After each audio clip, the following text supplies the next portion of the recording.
Bismillahirrahmanirrahim. Assalamualaikum warahmatullahi wabarakatuh. Kenalkan, nama saya Nurhalisa Ramadan dari kelas AK20A dengan NIM 1057311100320. Video kali ini saya akan mempresentasikan tentang penelitian pada modal kerja di beberapa perusahaan yang terdapat di jurnal nasional dan internasional. Baiklah, langsung saja kita masuk pada jurnal yang pertama, yaitu jurnal internasional.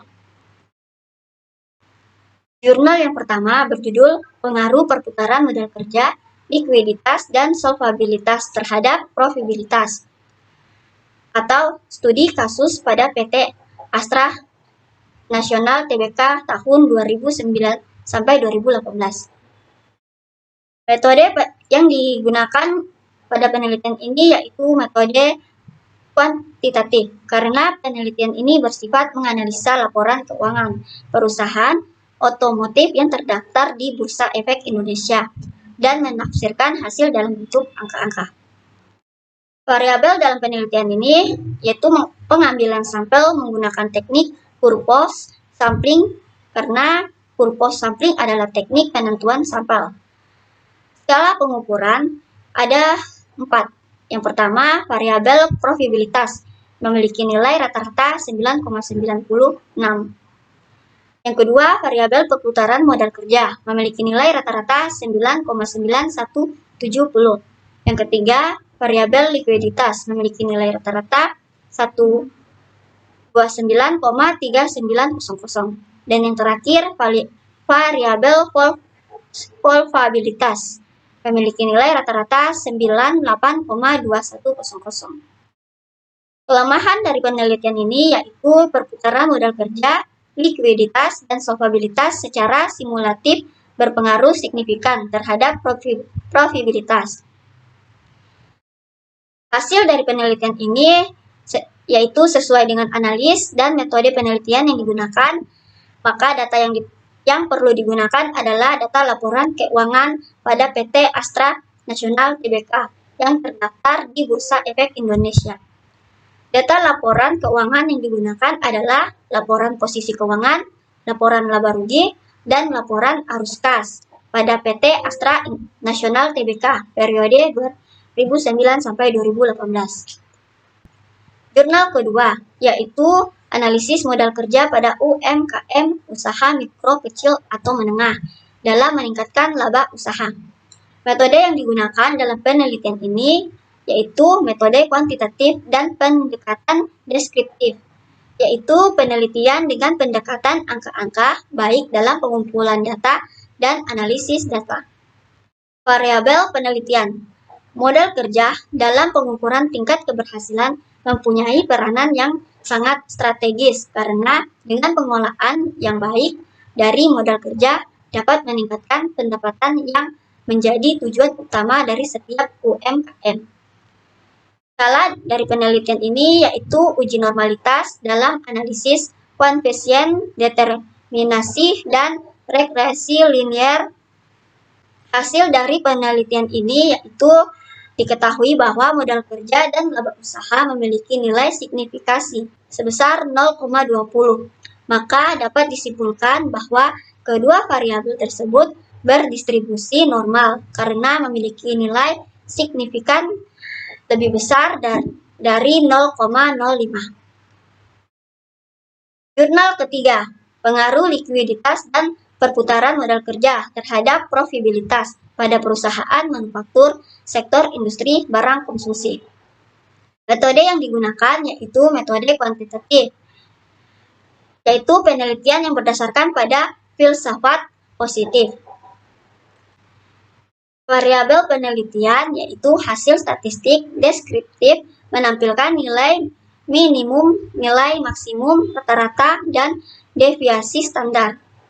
Skala penelitian yaitu variabel profitabilitas atau ROA, likuiditas atau CR, dan perputaran modal kerja atau perputaran kas, piutang, dan persediaan. Kelemahan dari penelitian ini yaitu ketatnya persaingan industri manufaktur ditandai dengan banyaknya produk impor dan produk ilegal yang dengan mudahnya masuk ke pasar Indonesia. Hasil dari penelitian ini menunjukkan bahwa likuiditas yang dipromosikan dengan CR atau likuiditas berpengaruh negatif dan signifikan terhadap profitabilitas yang diproyeksikan dengan ROA. Jurnal keempat, pengaruh pinjaman modal terhadap peningkatan pendapatan UMKM. Metode yang digunakan yaitu metode pendekatan kuantitatif. Variabel penelitian secara statistik terdapat perbedaan yang signifikan antara tingkat pendapatan sebelum dan tingkat pendapatan sesudah. Kelemahan dari penelitian ini yaitu kebutuhan dan permodalan selalu menjadi permasalahan untuk UMKM karena koperasi memberikan bunga yang tergolong tinggi dan waktu yang ditentukan. Hasil dari penelitian ini yaitu secara statistik terdapat perbedaan yang signifikan antara tingkat pendapatan sebelum dan tingkat pendapatan sesudah adanya pinjaman dari modal koperasi. Jurnal yang kelima, yaitu pengaruh manajemen modal kerja terhadap profitabilitas atau studi pada perusahaan manufaktur sektor barang konsumsi yang terdaftar di Bursa Efek Indonesia periode 2012 sampai 2015. Metode penelitian yang digunakan yaitu metode explanatory research. Hasil dari penelitian ini ada 5, yaitu yang pertama, perputaran kas tidak memiliki signifikan secara parsial terhadap profitabilitas. Yang kedua, perputaran piutang memiliki pengaruh signifikan secara parsial terhadap profitabilitas. Ketiga, perputaran persediaan tidak memiliki pengaruh signifikan secara parsial terhadap profitabilitas. Keempat, perputaran modal kerja memiliki pengaruh signifikan secara parsial dengan arah negatif terhadap profitabilitas.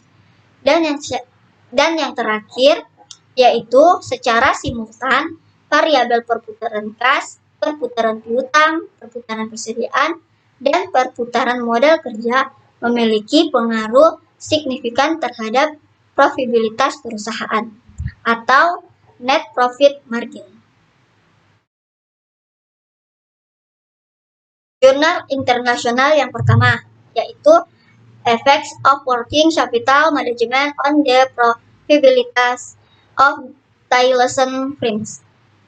Metode yang digunakan dalam penelitian ini yaitu variabel independen. Skala penelitiannya yaitu seperti Lazaridis dan Trifonidis menggunakan cross untuk proksi profitabilitas perusahaan pada laba sebelum penyusutan pajak bunga amortisasi atau EBITDA atau laba sebelum atau sesudah pajak. Hasil dari penelitian ini mengungkapkan bahwa hubungan negatif antara laba operasi kotor dan periode konversi persediaan dan periode penagihan piutang. Jurnal yang kedua yaitu perbedaan kebijakan modal kerja dan profitabilitas perusahaan. Metode yang digunakan yaitu ROA, INFP, APP, ACRP, dan CCC. Hasil dari penelitian ini yaitu menjelaskan bahwa perusahaan lebih efisien dalam mengelola arus kas karena melakukan perputaran modal kerja beberapa kali. Jurnal yang ketiga, pengaruh modal kerja dan profitabilitas terhadap nilai perusahaan atau pada perusahaan manufaktur sektor tekstil dan garment. Metode yang digunakan yaitu data sekunder yang diperoleh dari data-data yang sudah tersedia di Bursa Efek Indonesia. Skala penelitiannya ada 4. Yang pertama, normalitas data. Yang kedua, uji linearitas data. Yang ketiga, uji multikolinearitas. Dan yang terakhir, uji heteroskedastisitas. Hasil penelitiannya menunjukkan bahwa modal kerja secara parsial tidak berpengaruh signifikan terhadap nilai perusahaan. Jurnal yang keempat, yaitu pengaruh manajemen modal kerja terhadap profitabilitas. Metode yang digunakan yaitu penelitian kuantitatif yang digunakan sampai pada kesimpulan di mana analisis korelasi digunakan untuk mengidentifikasi sifat hubungan variabel dan juga analisis regresi khususnya ordinal least squares atau OLS. Skala penelitiannya yaitu pengumpulan rata-rata ACP. ACP digunakan sebagai proksi untuk kebijakan pengumpulan. Variabel penelitiannya adalah variabel penjelas didasarkan pada teori alternatif yang berkaitan dengan manajemen modal kerja dan profitabilitas, dan variabel tambahan yang digunakan dalam penelitian sebelumnya. Hasil dari penelitian ini yaitu manajemen modal kerja adalah salah satu keputusan keuangan yang paling penting dari sebuah perusahaan. Tingkat modal kerja yang memadai harus ada untuk kelancaran perusahaan, terlepas dari sifat bisnisnya. Dan yang terakhir, jurnal internasional kelima. Strategi yang ditetapkan untuk manajemen modal kerja keuangan. Metode yang digunakan dalam penelitian ini yaitu analisis komparatif kualitatif digunakan untuk merumuskan strategi.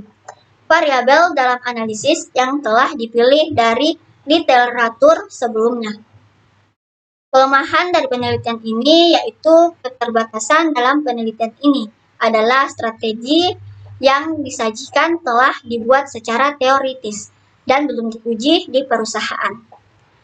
Hasil dari penelitian ini yaitu menunjukkan 11 kemungkinan strategi pengelolaan modal kerja keuangan yang semuanya bertujuan untuk meningkatkan modal kerja keuangan. Baiklah, mungkin itu saja yang dapat saya sampaikan dalam presentasi kali ini. Kurang dan lebihnya mohon dimaafkan. Assalamualaikum warahmatullahi wabarakatuh.